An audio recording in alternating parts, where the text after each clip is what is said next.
Hey, Dave Sullivan here for the Credit Guy TV. This time we're going to talk about the 5 things that a credit or collection company does not want you to know. You see, the first thing you need to know when you enter into negotiations with a collection company is that they've bought that debt for pennies on the dollar. So when you start the negotiation, you should really start at 25% of the total debt that you owe, and then work your way up from there. Many times you can settle the debt for 50 cents on the dollar. It really depends on your negotiating skills is what you'll pay. And the second thing I want to tell you is that as soon as you've negotiated that payment, it wipes out the entire debt. So make sure you get it in writing before you pay.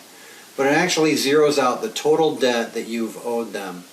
One thing I got to talk about that is when you pay off an old collection, you make that more relevant to your credit score, so you're going to bring your score down.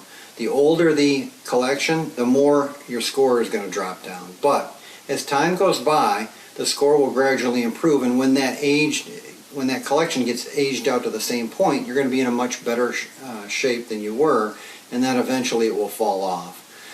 So you got to be careful. Negotiating with collections is not something you're going to want to do right before a mortgage. This is a much longer term strategy to actually improve your credit.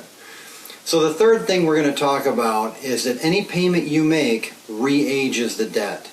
So you're not going to want to make a small payment and try and pay it off that way, because you keep re-aging the debt, and there is a statute of limitations, depending on what state you're in, on how long they can collect the debt.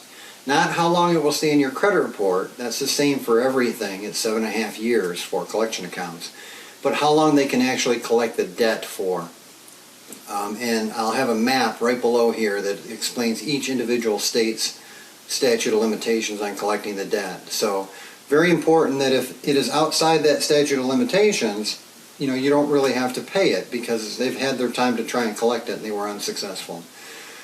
Now, the last thing I want to tell you is many times they'll call you at work, and that's a strategy that they use to try to shame you into paying the debt.